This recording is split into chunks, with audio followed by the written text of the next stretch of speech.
Realm presents The Vela. Episode 4.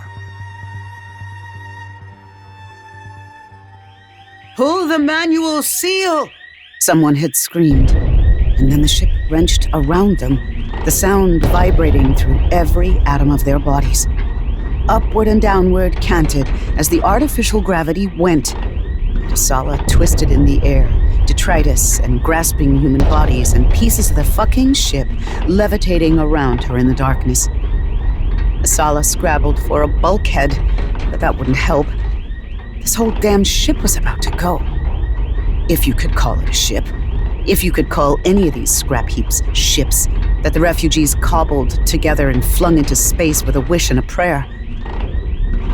She could have sworn she saw the far wall perforate in slow motion, the leaks starting that would suck everything out with them. Asala and Niko and their mission, and the unlucky Hypatians they'd crammed themselves in with on this death trap to get off Hypatia, and all Asala could think of was Daio's face. Had she gone this way too? Watched death coming to suck her and everything she was with into the cold nothing of space. None of Asala's training meant a damn here. No one could fight vacuum. With a grind that jarred her teeth where she clung, the far wall bowed outward and then gave entirely. Screams turned to blood and dust as people pinwheeled past her, Hypatians she'd gotten to know by necessity during the crossing, Jagdish Derelict, with whom she'd crawled from bulkhead to bulkhead, caulking weaknesses and stress points before they turned to leaks, seam after seam until the caulk ran out. Ghala, who'd been the closest thing the ship had to a navigator, and who'd sworn she'd pointed them right at Gonda and told everyone firmly every day that they'd make it. Little Irene, who'd had her 10th name day right after they broke Atmo. The girl's ragdoll body being sucked out into vacuum was going to be the last thing Asala saw, because that's when her own grip tore free, and she lost any semblance of control.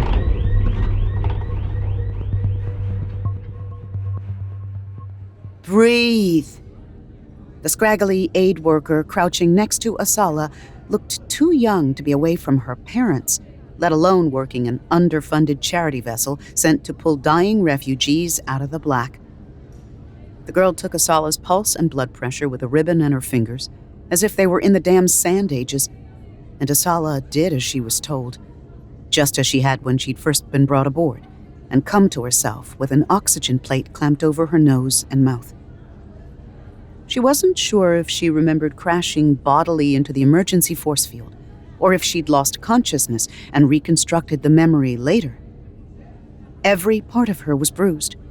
Her ribs, her skull, every fucking joint. It felt like the insides of her flesh had been mashed up and squeezed back in. These sorts of rescue ships could barely save the number of lives they did. There was no med tech to spare for treating mere bruises. The aid worker at Asala's side finished her check and moved on to Niko beside her. Asala had been dully surprised by the spike of emotion when she'd found Niko among those who'd been pulled out of the collapsing scrap ship. That didn't mean she had any capacity for taking on their shell-shocked glassiness as her own problem. She had enough of her own shit to deal with. The face of Simya's sister twined guiltily with memories of Dio, now staring with the eyes of too many unremitting dead. You've seen people die 1,000 times before in much more gruesome ways, and you're going to let this get to you. Buck up, Asala Siku. How many? Niko whispered. What? The aid worker readjusted her fingers on their wrist with a frown. The interruption had probably made her lose count.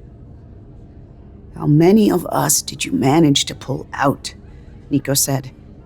Their voice was hoarse, as if they'd been screaming for the entire 70 hours since the two of them had been brought aboard. How many of the refugees died? The girl's face folded up. Your ship? We got 73 of you. 6 more died after, so that's 67. Niko's head fell back against the bulkhead the two of them sat propped against. Over 300. That ship had over 300 people.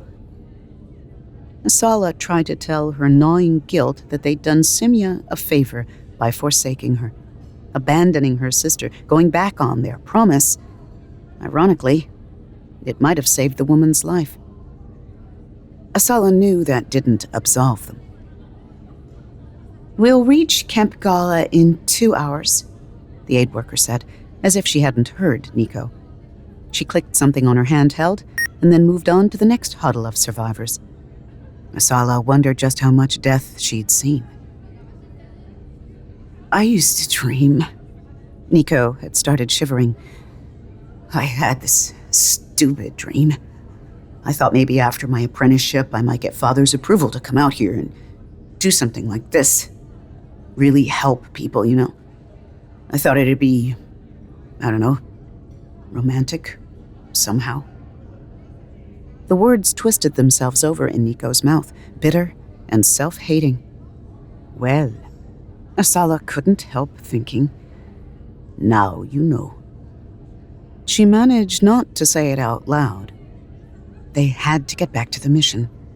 The terrorists, led by would-be scientist Uzochi Ryota of all people, what the hell were they planning? "We have to make a plan for when we hit Camp Ghala." Asala forced her voice firm. "I think we're clear to use our real identities. Hypatian authorities won't have jurisdiction or personnel to pursue us.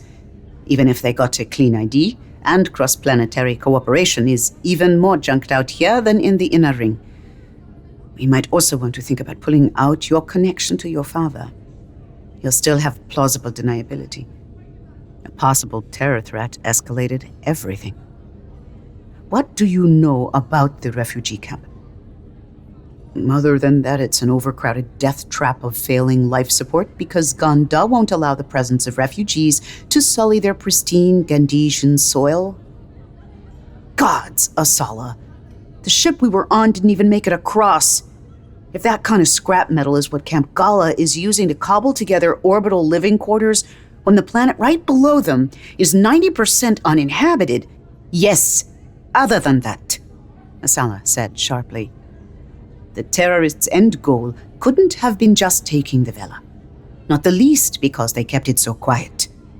That sabotage was a means to something bigger. I promise you, migration politics will be the last of anyone's worries if war breaks out again on Ganda. Niko snorted in a way that didn't sound like agreement. Asala chose to ignore it. Tell me what connections you have in the camp who could help us. Soraya's our best bet. She's not one of the official administrators, but most of them are useless anyway or are working for the Gandesian government or both. If the Vela came through Camp Ghala, Soraya would know about it or she'd know who would. Niko imparted the information almost mechanically, as if the Vela didn't even matter anymore. Good. You can contact her? Niko dug in a pocket and held up their handheld. Its screen was black. I've been out of power since before we lost the ship. I asked the rescue workers and they said there's nothing to spare. I could jack in somewhere, but... Asala swallowed. The only thing this ship had above the one they'd been pulled off of was its spaceworthiness. It wouldn't take much to recharge a handheld, but... Since coming on aboard, she'd already seen the aid workers forced to scrub a rescue because all their EV suits' power packs had run down. The urgency of pending terrorist attack tried to press at her, but with their arrival at Camp Ghala only 2 hours away... We can track down Soraya once we get to the camp, Asala decided. She tried not to think about her own handheld. She'd lost it along with her sidearm when the ship imploded, spinning in the void of space somewhere, no doubt, cold and cracked, like she should be. Asala had her knees pulled up in front of her. She dropped her head to lean against them and close her eyes. The dying Hypatians flashed in front of her again. This time, they all had Dio's face.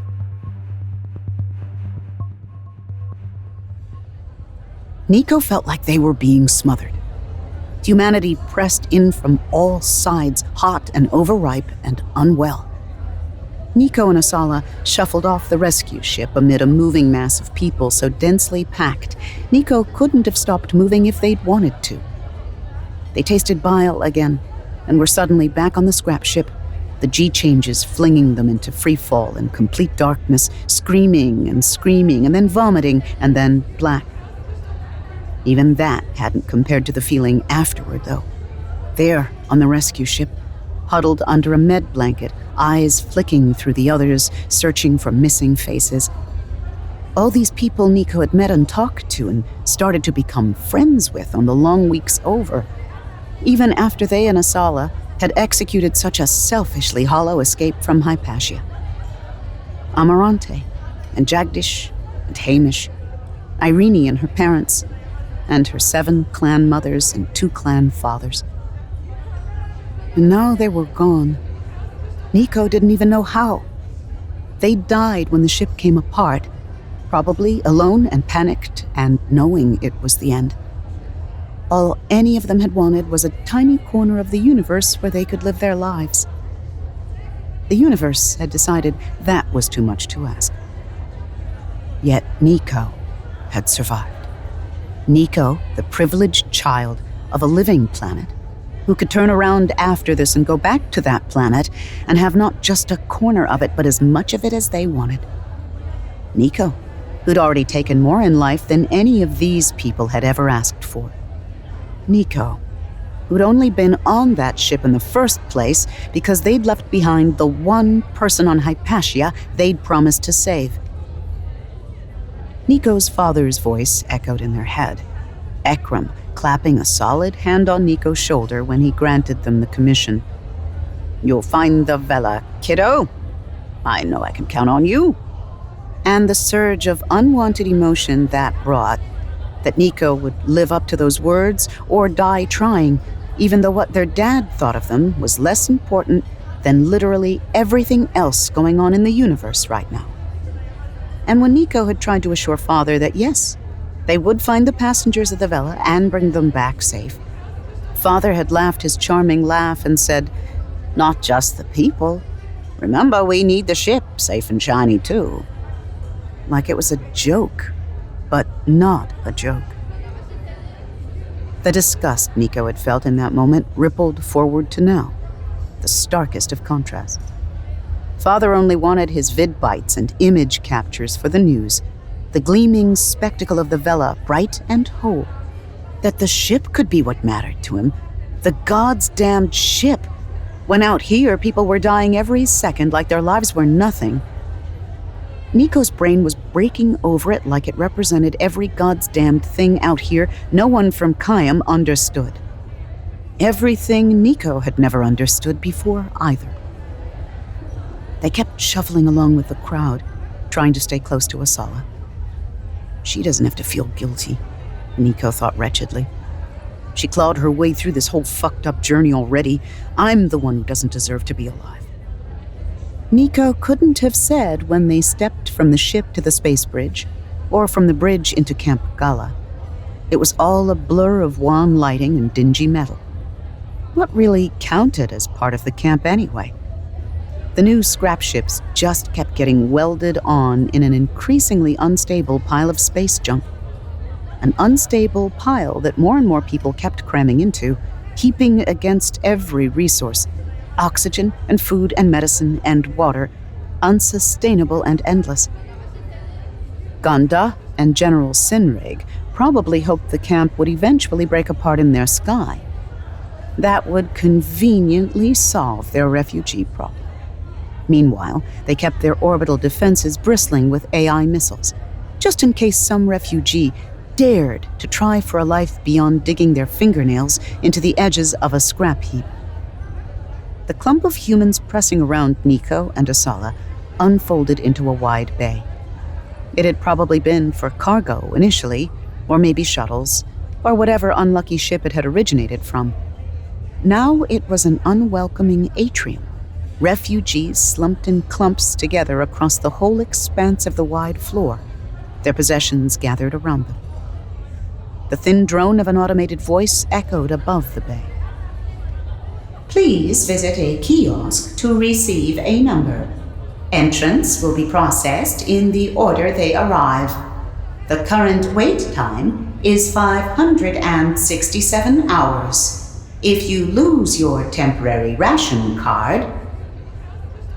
We need to find someone to talk to, Asala said, craning her neck.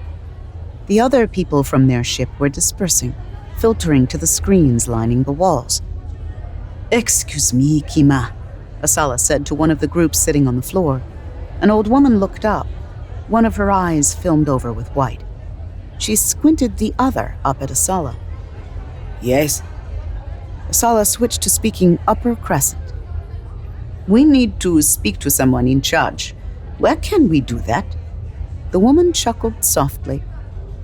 Kima, where can I talk to someone? You gotta take a number. The person next to the woman called over. They don't talk to you until you take a number. In the order they arrive.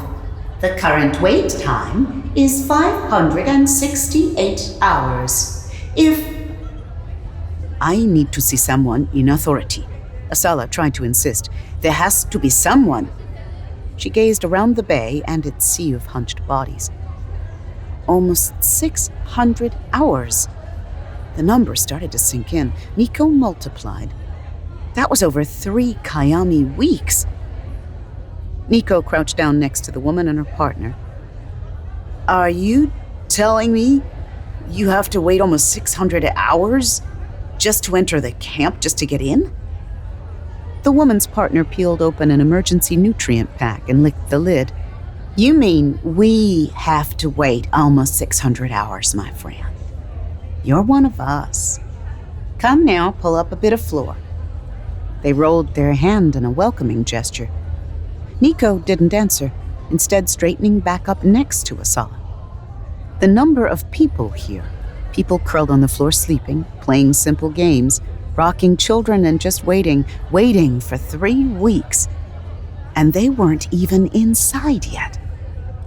After clawing their way across an abyss that tried to kill them in ships that were literally falling apart, these people reached their destination and were told to wait.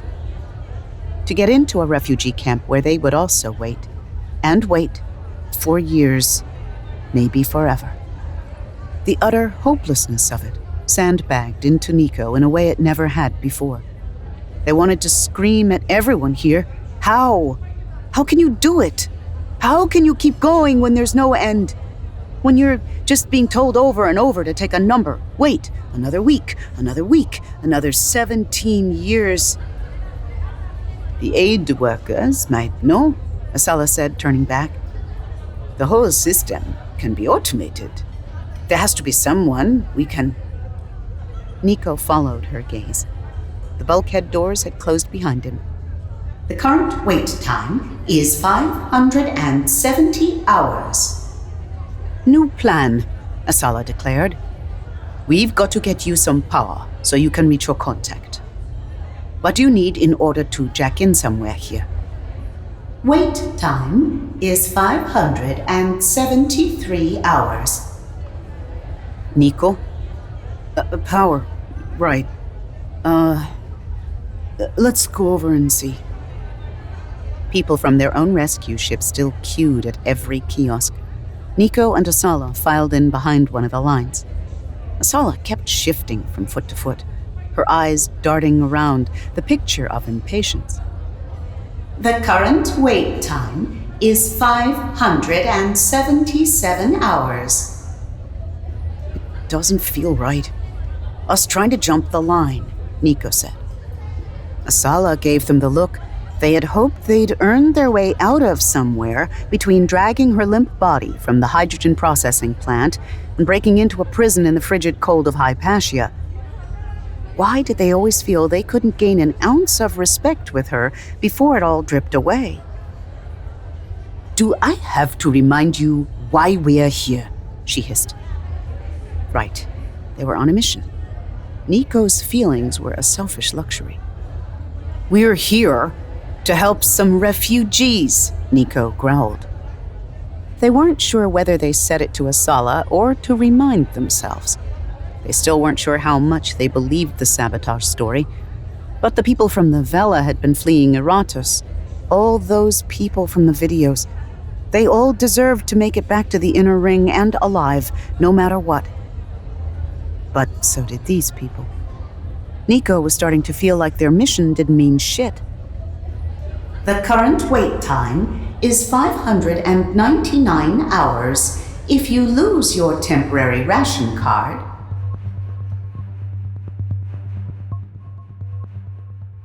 Soraya added up the columns one more time. Fuck. They weren't going to have enough oxygen. Food could be stretched. They could cut down people's rations yet again, trimming back and turning away parents whose children were already malnourished. Vaccines they would skip and then close their eyes and hope. But oxygen they had no way around. They'd already thinned the air as much as they dared. Everyone at Camp Ghala had known they'd have to prepare for the orbital window opening from Hypatia, the alignment that meant even underpowered scrap heaps could make the hop. Over this year, more and more ships would be swarming to their already overstrapped walls. More and more desperate people who needed food and water and fucking oxygen. Everyone here had known the ships would start coming and keep coming. They'd known years in advance, and yet here they were, just meeting the edge of the first wave and already breaking. Soraya had begged and bartered and bargained with everyone she could to try to prevent this. Every charity organization, no matter how much money it was pocketing on the side. Every connection she had in the Gandesian government. Every contact she had on Kayam or Khwarizmi or between worlds. Even fucking Hafiz. And bargaining with someone like them was like juggling knives. For all they supposedly shared Soraya's same goals. Self-styled leader of the so-called Order of Boreas, touting himself as the true voice of the refugees, when all they did was make Soraya's job 3,000 times harder every day.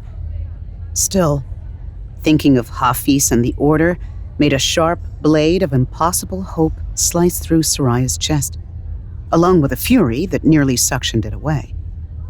No, don't think about Hafiz and what they claim is possible. It's not going to solve what's in front of you. And they're blocking you every step of the way right now, just as they always have. Besides, it was partially thanks to Hafiz that Ghala was toppling off the point of no return. Hafiz's grand schemes while they dealt shady deals behind Soraya's back. Hafiz stealing from them, all the while claiming to be the would-be savior of everybody. Hafiz clamoring after delusional fantasies while shoveling the problem of keeping actual people alive off on Soraya, expecting her to overextend the camp again and again forever, as long as Hafiz and the Order could strip out power for themselves. Nobody wanted the practical reality of the camp to be their problem, and nobody else was going to take the blame when Soraya had to start turning away shiploads of human beings. Parents and children and infants who'd already almost died every day just to get here. And now Soraya was going to let them die waiting in space because she didn't have enough oxygen for them. Everyone who'd turned her down, Hafiz included, none of them would have to be the people saying, "No, you can't dock. I know you're dying a slow death over there. But if you dock, we'll all die too. Sorry. Bye." Though knowing Hafiz, they'd probably be willing to say it just like that.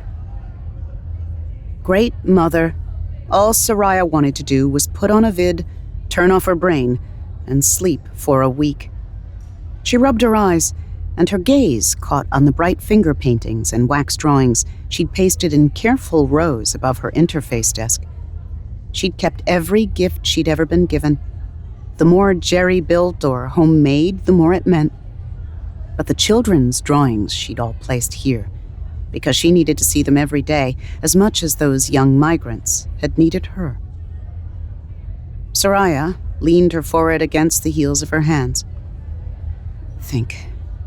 Squeeze blood from this stone. She'd done it before. She could only think of two choices, one impossible and one more impossible. She could get the new barracks block up and running by luck and sheer force of will, or convince Ghala to finally permit expanding the camp to the surface. The second one was a non-starter. But the barracks block, it was there. They'd built the space, maybe not enough, but it would cover the next few weeks of refugees, at least. Soraya? Manga J pulled back the plast curtain over her work alcove. Block J is saying they have fungus mites in the lichen protein. They're wondering if they should give it out anyway. Shit. And Sirporn just issued a report she had to seal off Zeta section in Block K again. They were getting stress leak warnings. But she wanted to remind you that the stress meters are broken in sections Eta and up, so she's wondering if she should seal them off too, preemptively. Soraya pressed a thumb against the bridge of her nose. How many people do we have living there? I don't know. I'll get you that number.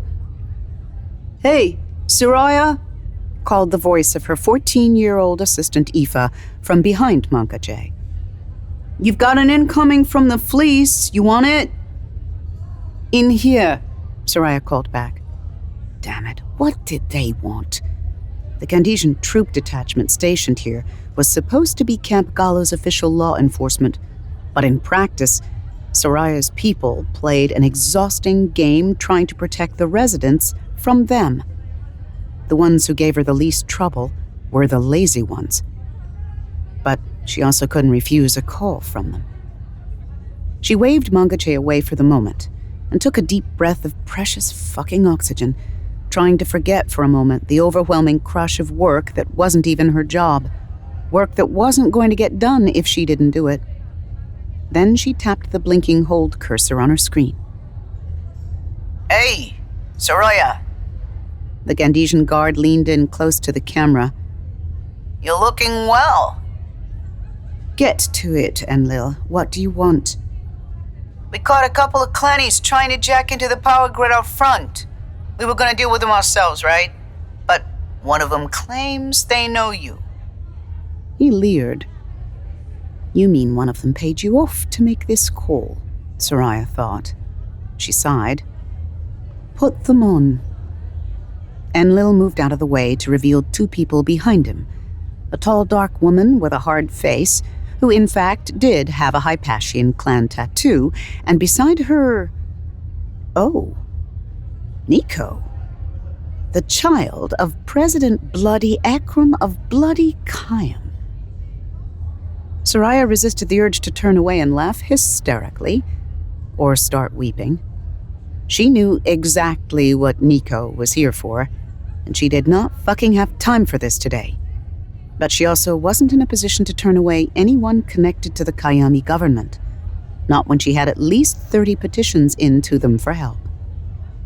Let them in, she said to Enlil. I'll send someone down to meet them. This was going to fuck her whole day.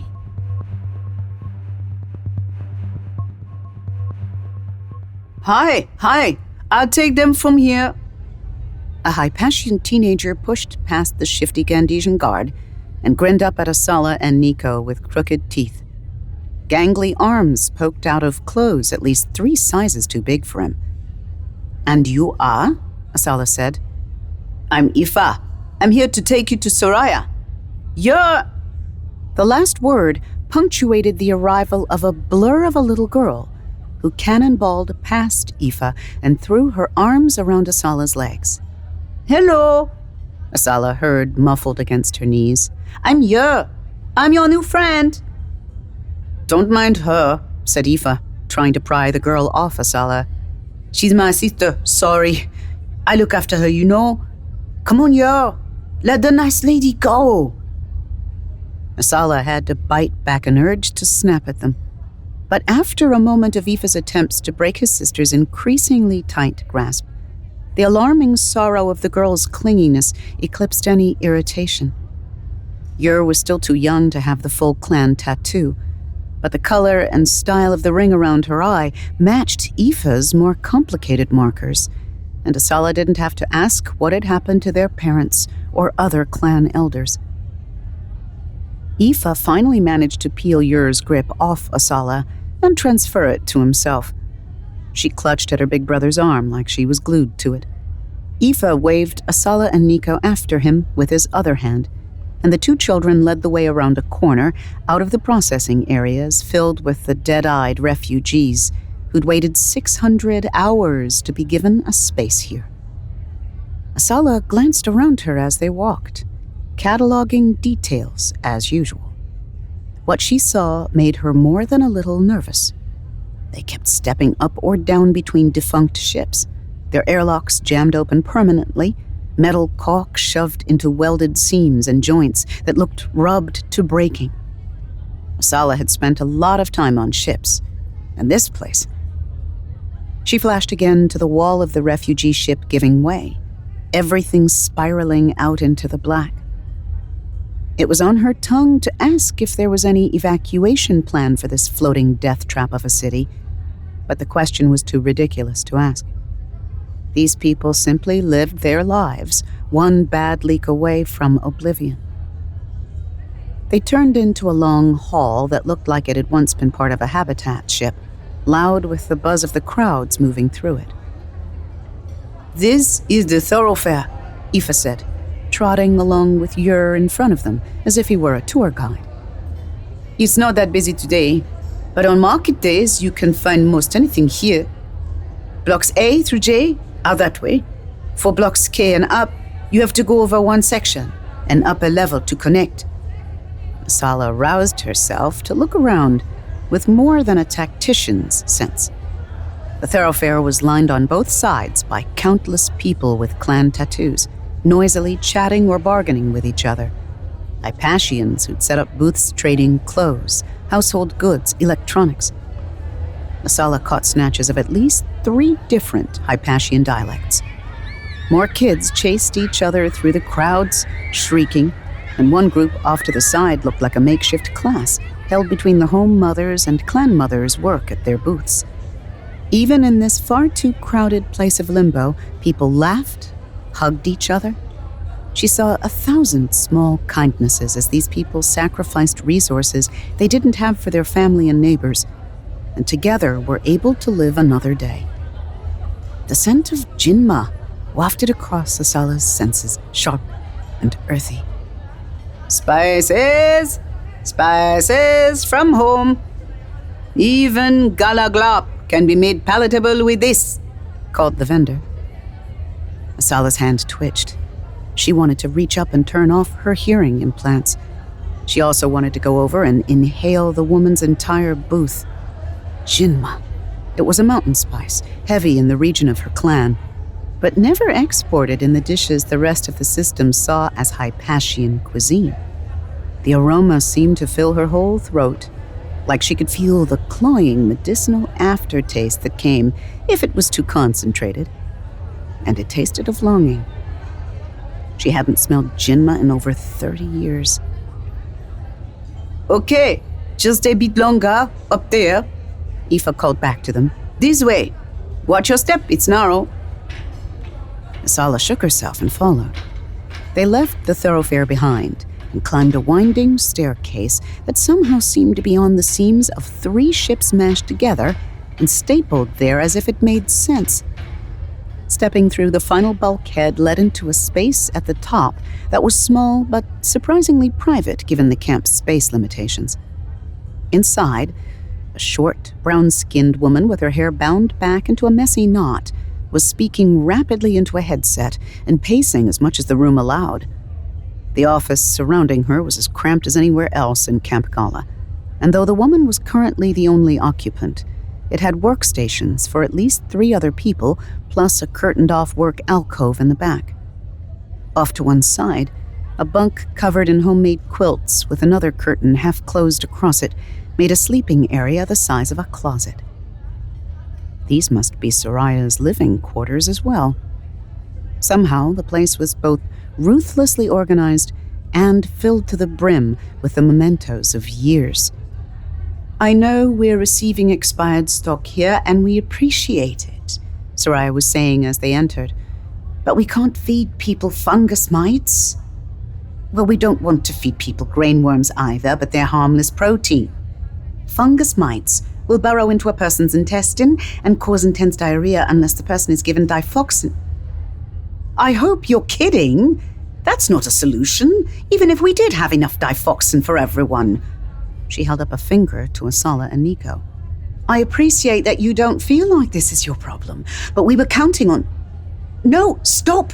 Edible food! Look, can I speak to your supervisor?"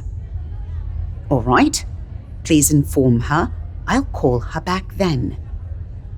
She pushed a button on her headset and turned to face Asala and Niko. "Thank you, Aoife. Now go ahead and take off for the day, okay?"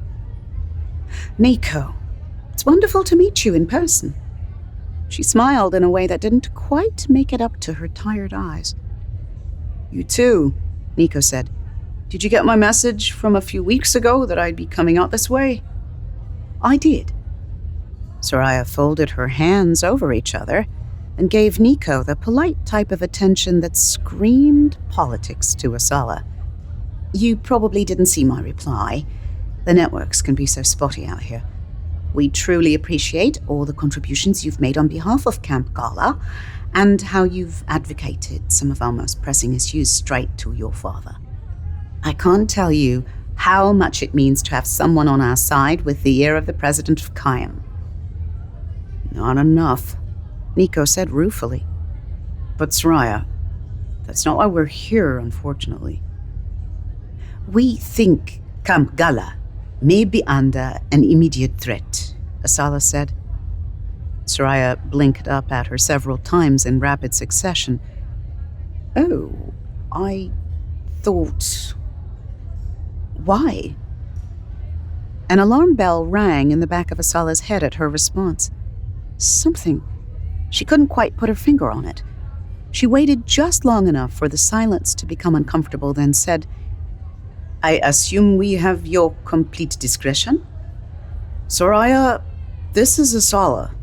She's my partner on this," Niko put in over Soraya's rapid nods. "We're on a mission for my father." They glanced up at Asala before saying more, as if asking how much to reveal. Good. "We're looking for the Vela," Asala said. She studied Soraya carefully, gauging her reaction. "I'm sure you've heard of it. The last survivors of Eratos. It was supposed to be headed for Kayam, but we tracked it here instead." "Oh," Soraya said. "It was sabotaged," Asala said flatly, "by terrorists. We think those same terrorists may mean harm here on Camp Ghala." Soraya's eyes widened, just a touch too wide, just a hair too late. "Oh," she said again. "I doubt that. People here are only trying to survive. Refugees aren't violent people." "Some of them are," Asala said. Color rose in Soraya's cheeks. "Look, every bin has got its bad buds, but it sounds to me like you're jumping to conclusions. Everyone wants to think migrants are the problem. Well, you know what? They're mostly just people. Nobody calls the Gandhian government terrorists, and they kill more people by—" "Hey, Soraya, hey. I'm with you," Niko jumped in.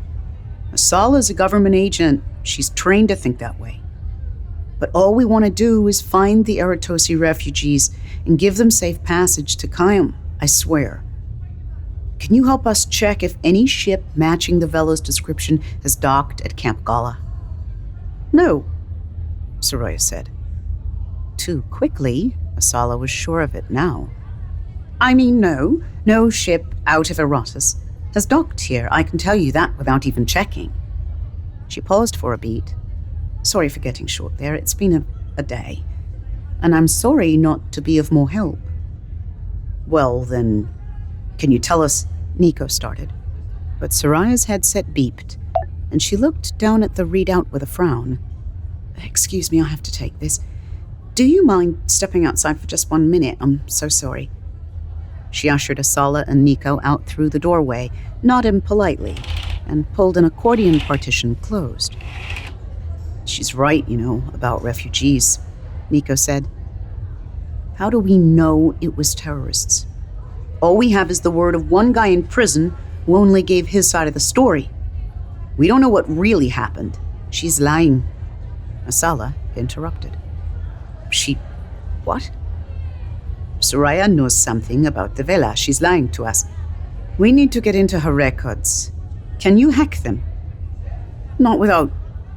Yes, but it's going to have to be less hack and more get access.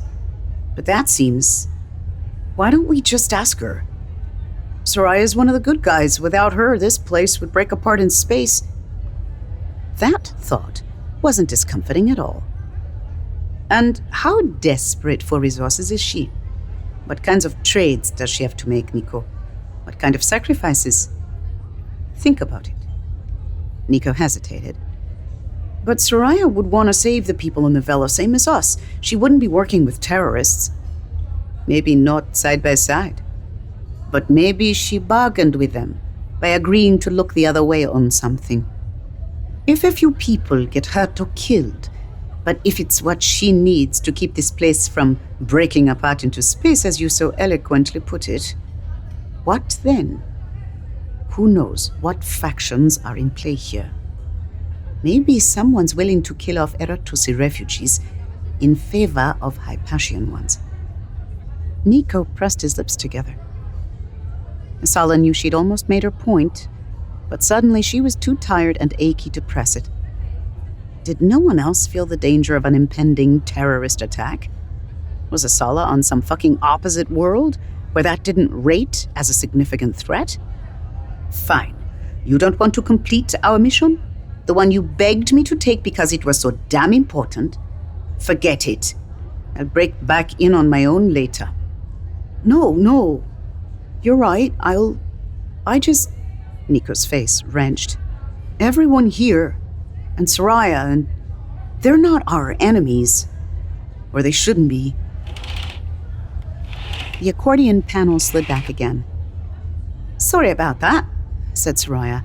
Now, is there anything else I can help you with? If you're still looking for the Vela, I can get one of my assistants to hook you up with temporary ID chips and then transport off Camp Ghala. You need strict documentation to do anything official here. But if you let me know where you want to head off to, I can make sure you get on your way.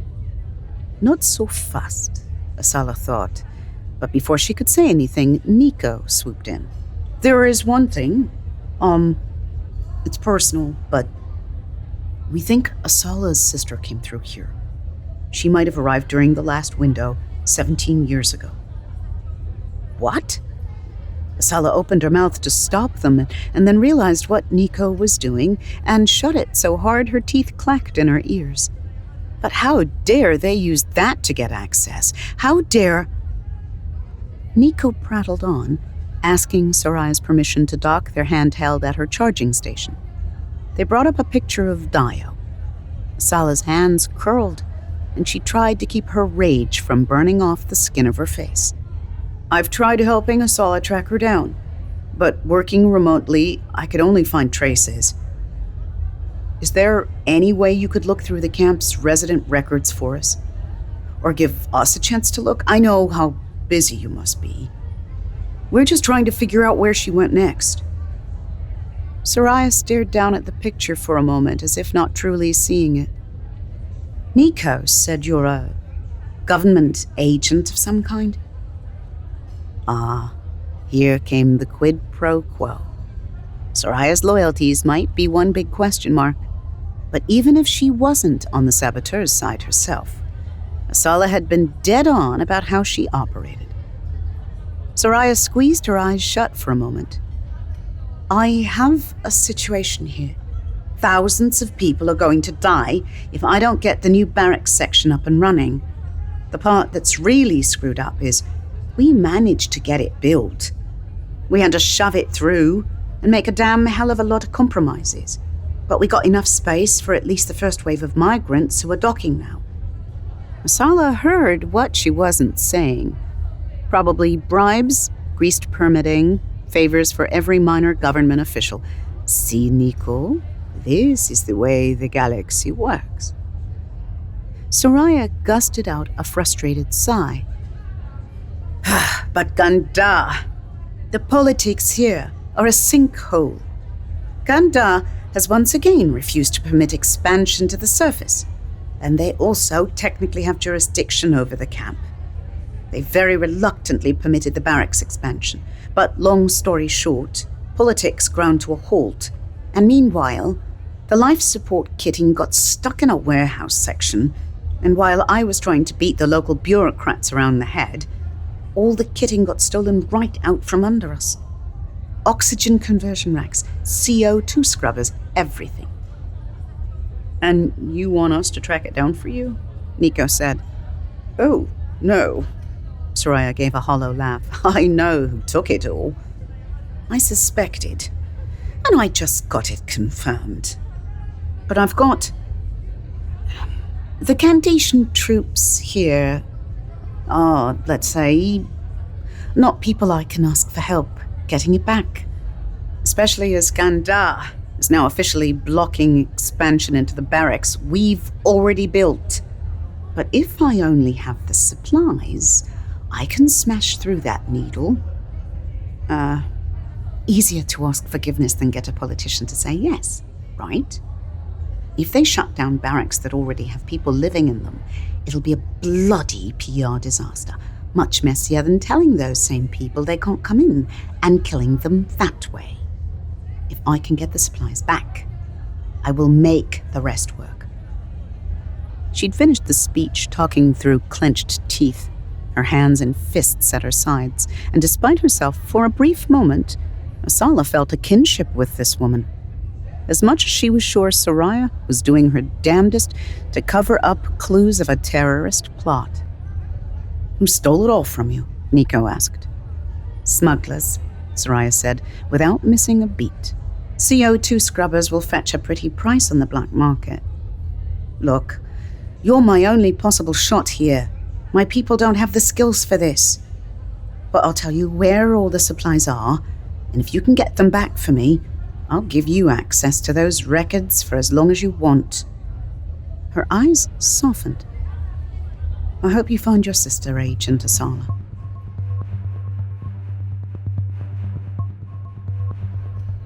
Aoife sat on a cargo crate, swinging his feet so his new boots thumped gently against it.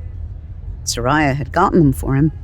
He liked the way they bumped around on his feet, tough-looking and powerful.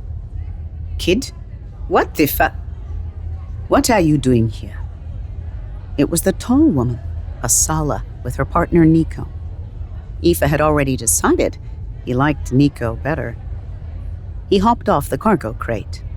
Finally, Soraya said you'd need a transport crew once you get us our supplies back.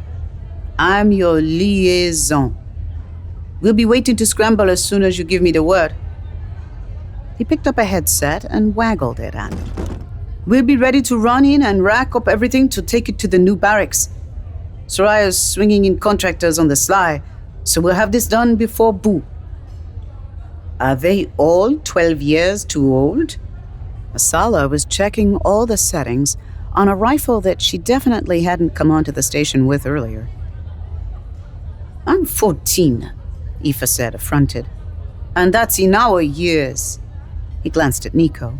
Which means I'm even older on your planet. And Soraya knows she can trust all of us.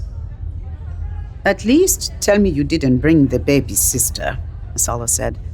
Aoife's fingernails dug into his palms, and his toes curled in his new boots. I can get yours some medicine, the man had whispered, so soft and wonderful. We'll get her well. How about that? Aoife's eyes had blurred. Here was someone kind, someone who would help them when everything else was wrong and no one else gave a damn. He'd get Yer better, and her skin would stop burning Aoife in the night, and her face would stop swelling up until he didn't know her anymore, and until the tears leaked out and she begged her big brother to make it all stop.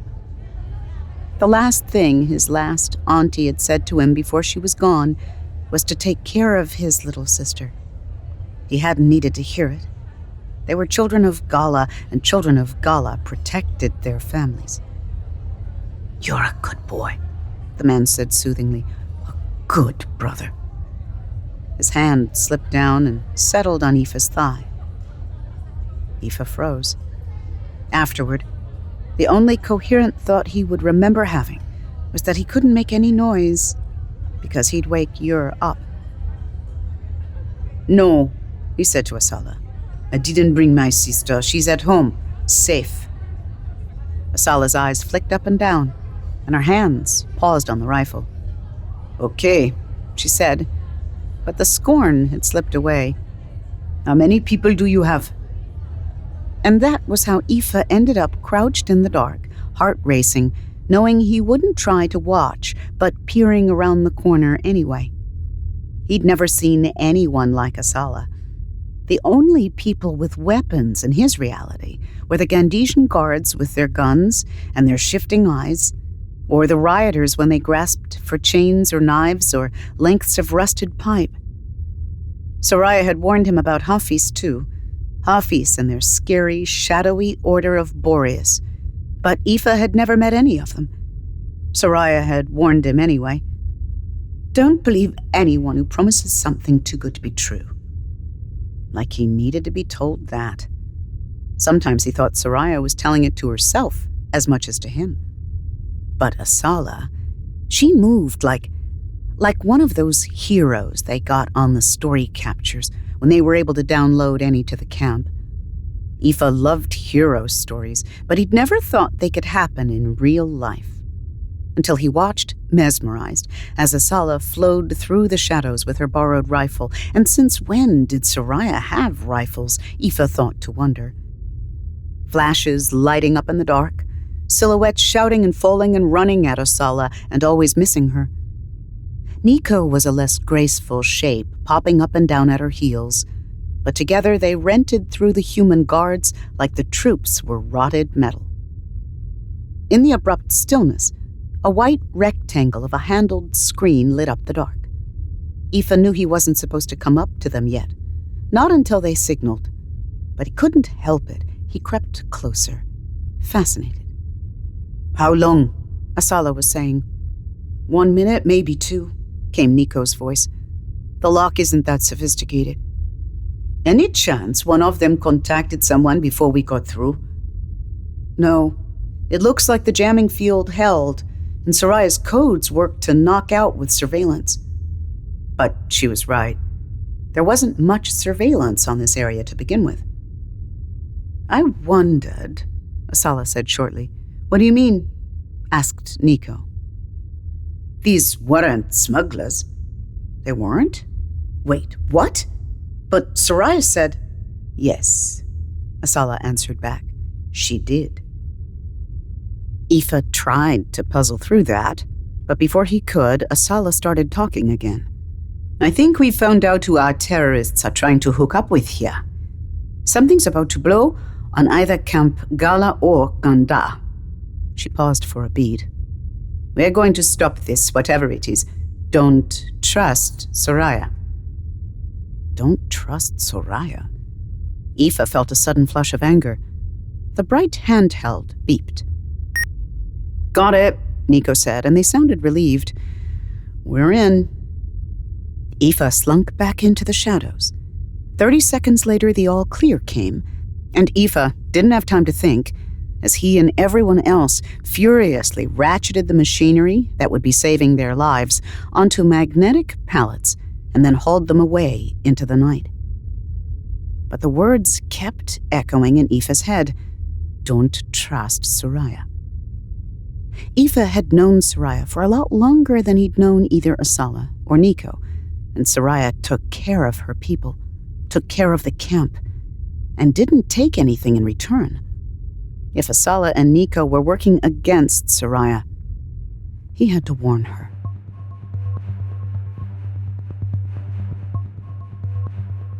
"Hurry up," hissed Asala, peeking out past the curtain.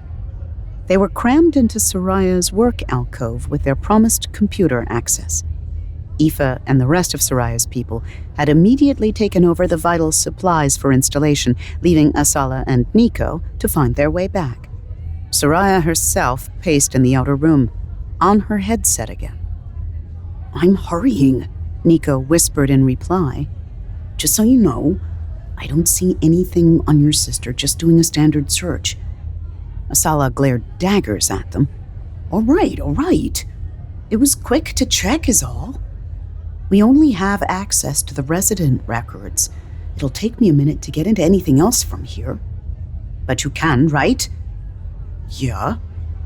Niko talked as they worked, half on their now recharged handheld and half on the interface screen. "Soraya's access codes get us past the primary lockout. So now all I need to do is backtrack logins until I find someone who's used the same passcode for both sections." "People are that careless?" "You'd be surprised."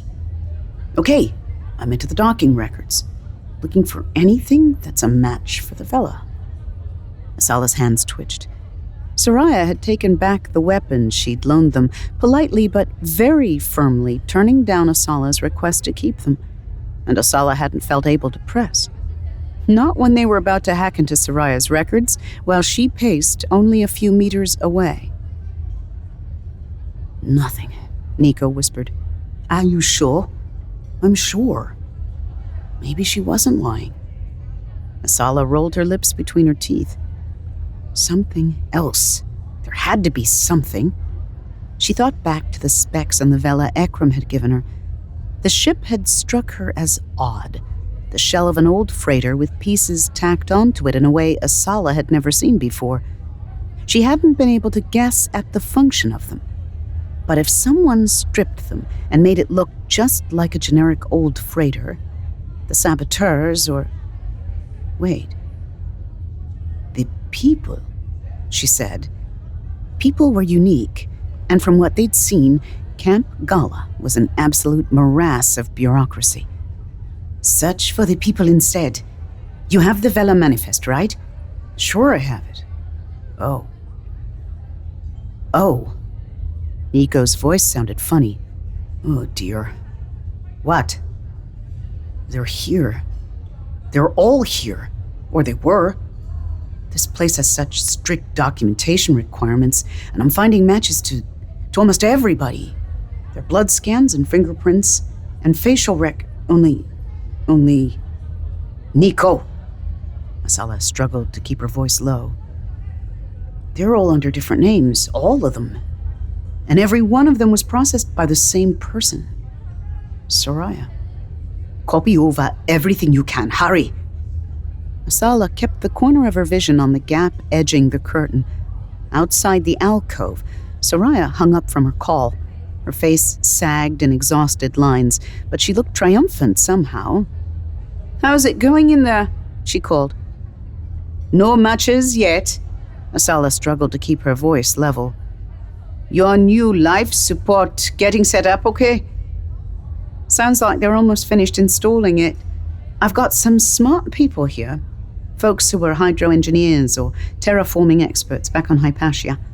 And now they're stuck here working with me and not seeing a cent of it."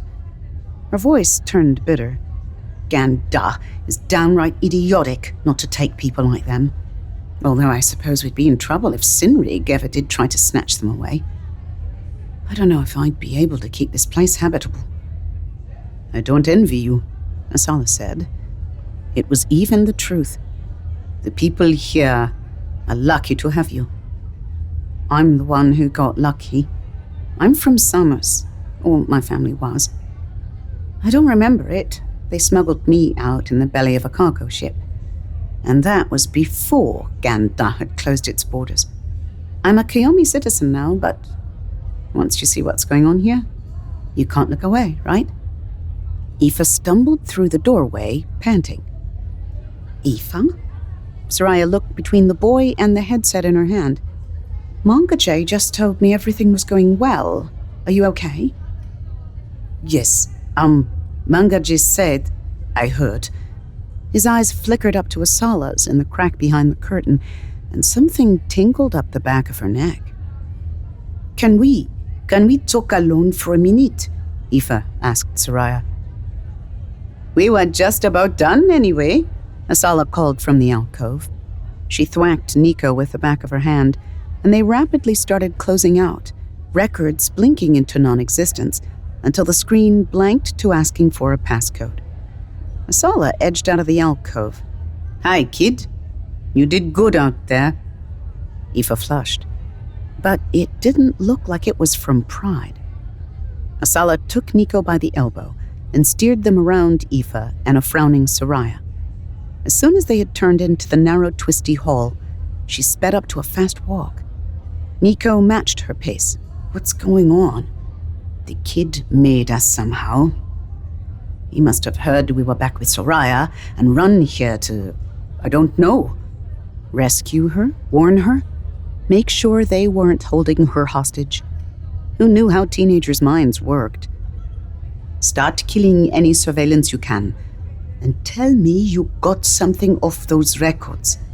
I did, actually. None of the Vela refugees were processed through the regular channels.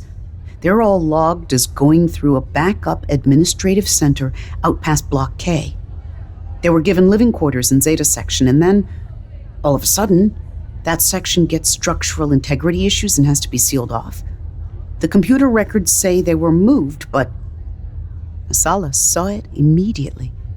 The people from the Vela are hiding in that section. She broke into a jog. Come on, we've got to get there before Soraya can hide them again. Niko's fingers swished over their handheld, bringing up a map of the camp. Together, they swung through the bowels of old barges and along the bulkheads of decrepit cruise liners. Asala slowed their pace enough to try not to draw attention to themselves. It wasn't like the camp wasn't crowded. There were people everywhere. Clanners hanging sharp-smelling, chemical-dipped laundry across old ship struts or streaming to and from the ration windows. As Asala and Niko wound up to the Block K level, however, the traffic slowed. Zeta Section. This way, Niko said. This corridor had some airlocks off of it that were actually closed and sealed. Scan codes were pasted up by most of them, probably giving the proper work orders, though some also had hand-lettered signs that gave lie to the functionality of the official bureaucracy. Asala glanced at them as she and Niko hurried by. It looked like this was a section where new ships, or chunks of ships, were being made ready to weld on. Although more than a few airlocks had a newer note scrawled next to them marking danger and possible stress leaks. Because Soraya had reported fake stress leaks in Zeta Section to hide the refugees, or because of real danger. Asala kept pace right on Niko's heels.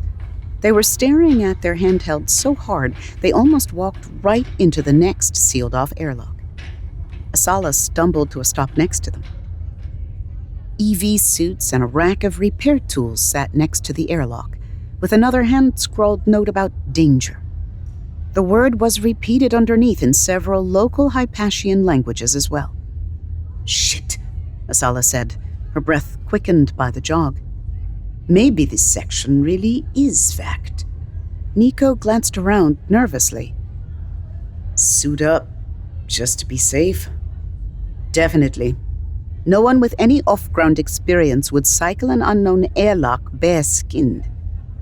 Niko hesitated a few times with the EV suit, but they didn't ask for help.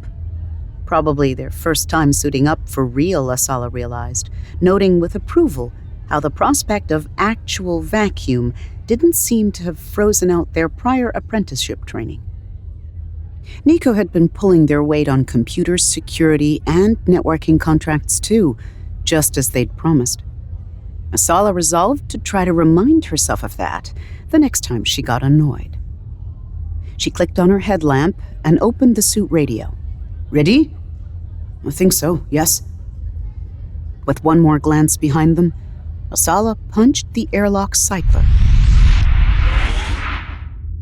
They stepped together into dimness, the only light what little filtered in from the hallway behind them and their suit lamps. Asala waited for the inner door to cycle, her breathing loud in her ears.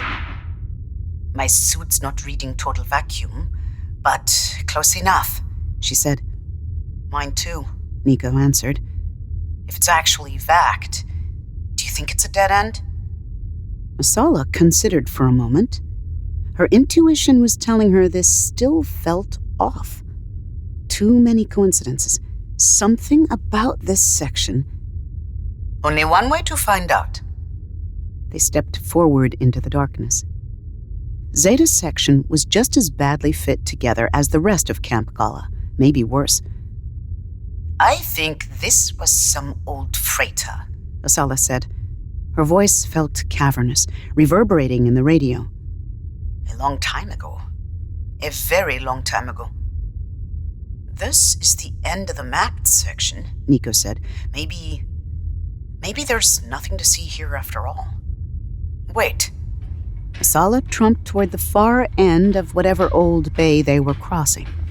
Right at the end, sort of hacked into the metal, an airlock had been there, but it had been jammed open, and through it, another space bridge. There. Niko? Is that on the map? No, but I don't know how often they update these. What about surveillance in this area? There's some sort of security system, but not much. I doubt this place can stretch too much anywhere, honestly. I'm spoofing it. Asala's pulse quickened. EV suits were bulky to move in, but she managed to hurry. Crystallization had started on the joints of the bridge, and stress marks shone where the metal had been rubbed raw. This had been a rush job. Or maybe someone had only wanted whatever was on the other side of this bridge to look like part of the camp.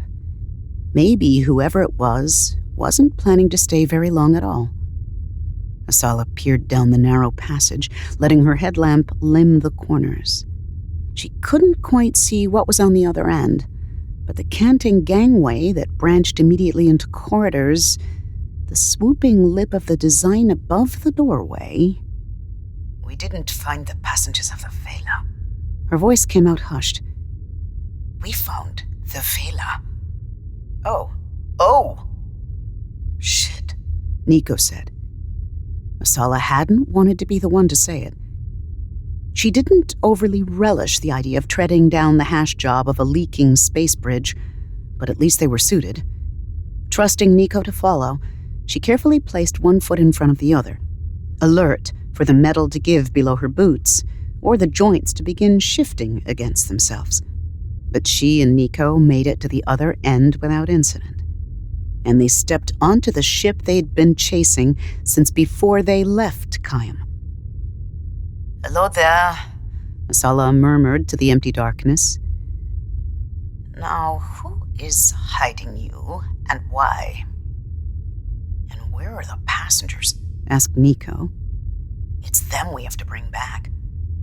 Right, Asala said, scanning her headlamp back and forth.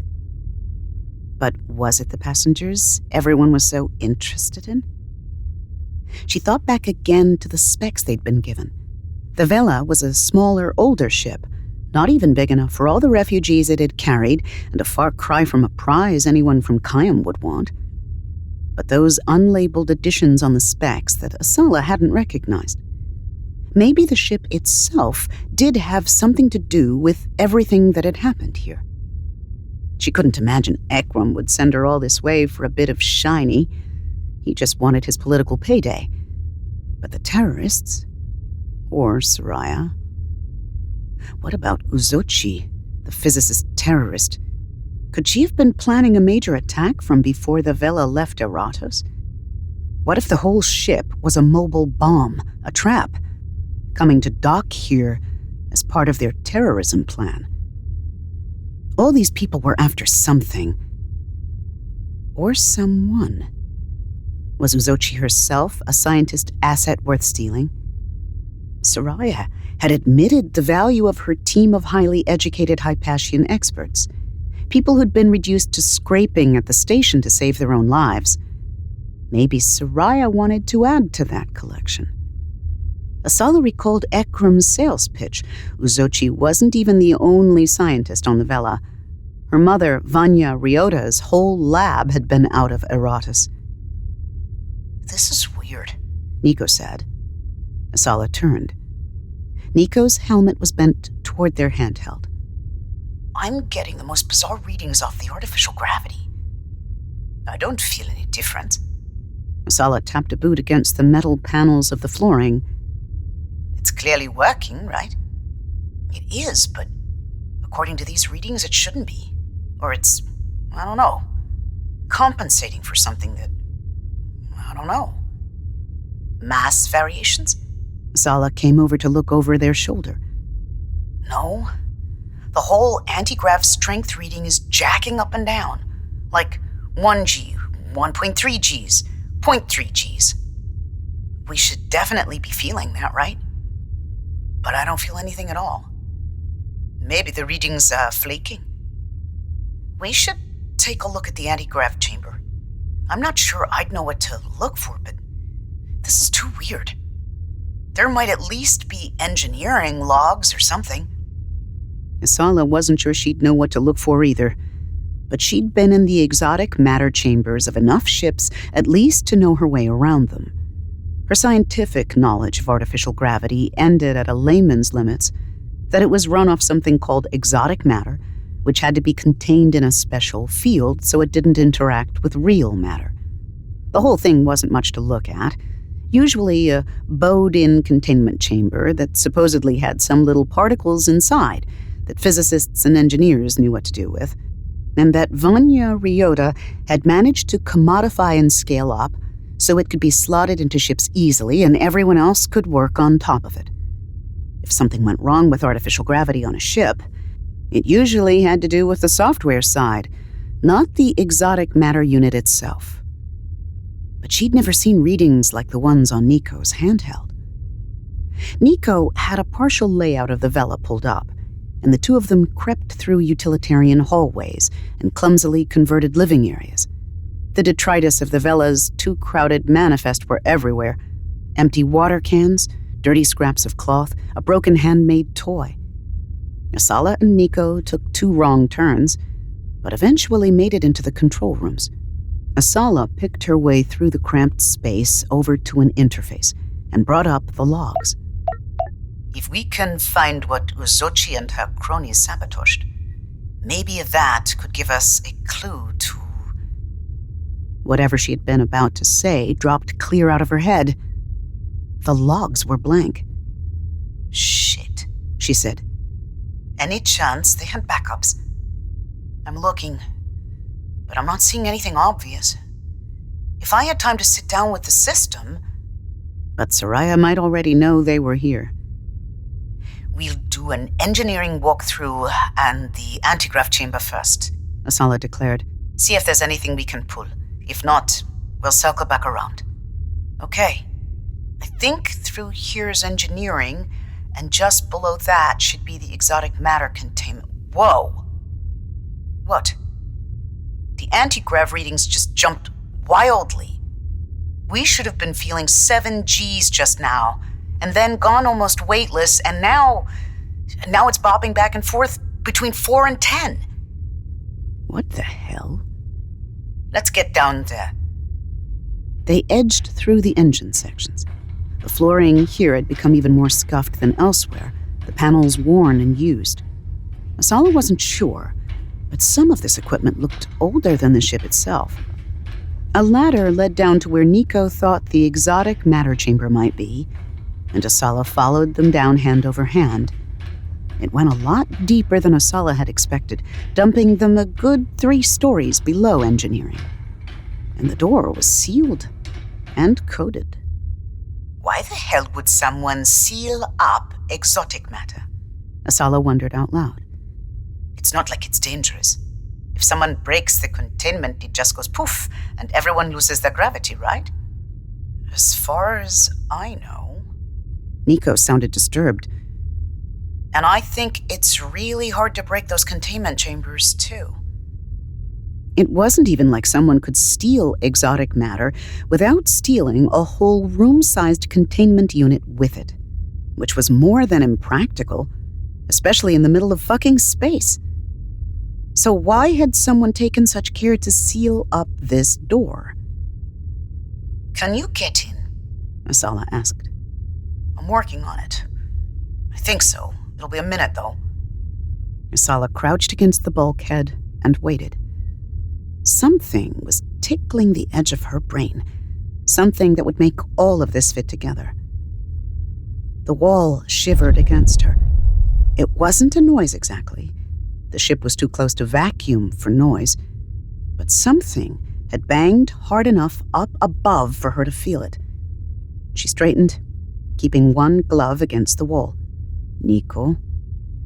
"Almost got it." The door slid open. They stared. Asala wasn't even sure what she was seeing.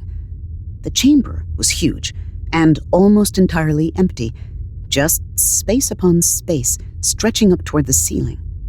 And there, right near the door, nestled among panels and switchboards that might have looked standard in any anti-grav chamber, instead of a clunky exotic matter containment chamber taking up half the room. "It's a cube," Niko said. What is it?" Asala had no more idea than they did. But the cube was quite clearly something. It was small enough she could have lifted it in both hands, its crystalline edges gleaming in their suit's headlamps, but inside, the insides of the cube moved. And not just moved, they writhed, folding in on themselves and then inverting, tunneling to a point that somehow seemed to stretch forever into a dimension Asala couldn't see. Her stomach roiled watching it, and yet somehow she couldn't look away. "It looks like it's plugged into the anti-grav system," Niko said. "Instead of an exotic matter unit, I guess, but..." What the hell? And suddenly everything clicked together in Asala's head. Akram, Soraya, Usochi, terrorist saboteurs, everyone being after this fucking ship. It wasn't about the refugees, even the scientist ones. And it wasn't about the ship itself. This was a war over a piece of technology. And Asala had been played.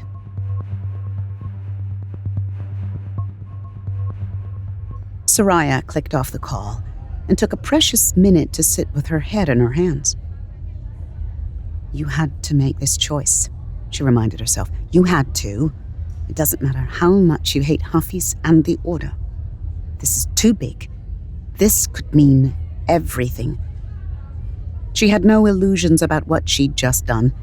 Hafiz was not a moderate or reasonable person. By making that call, Soraya had signed Asala's and Niko's death warrants, as surely as if she'd murdered them with her own hands. But they had to be stopped. Not for her, but for everybody. For any chance anyone here would have for survival. Telling herself that wouldn't ever make it better, she knew. It seemed like every day, Soraya had to make another choice that chipped away at her soul. Someday she'd have nothing left. Maybe she hadn't had anything left for a long time. Are you our new volunteer? The coordinator had asked on Soraya's first day at Camp Ghala. Soraya nodded. I want to help. My parents were from Samos. Lovely story. Watch what I do, and then do the same. Most of these will be either 1 or 2 protein packs, then plus a water. A lizard could do it. The first refugee stepped up from the line, clan tattoo spiraling maroon across her skin, 2 young children in tow. They clung to the sides of her trousers with wide eyes. Too wide, too sunken. The woman passed over her ration card to be scanned. 2 protein packs, the coordinator read. And I need a can of water, please, the Hypatian woman said softly.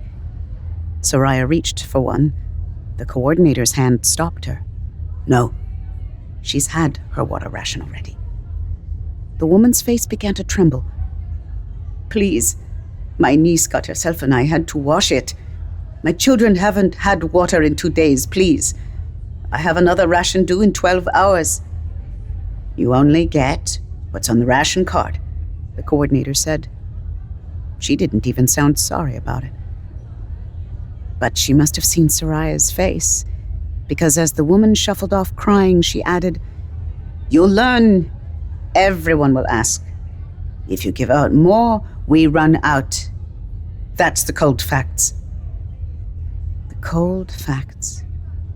Soraya lived with them every day now.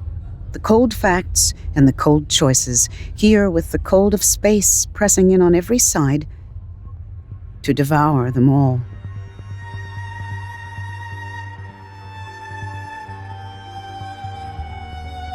You're listening to The Vela, narrated by Robin Miles.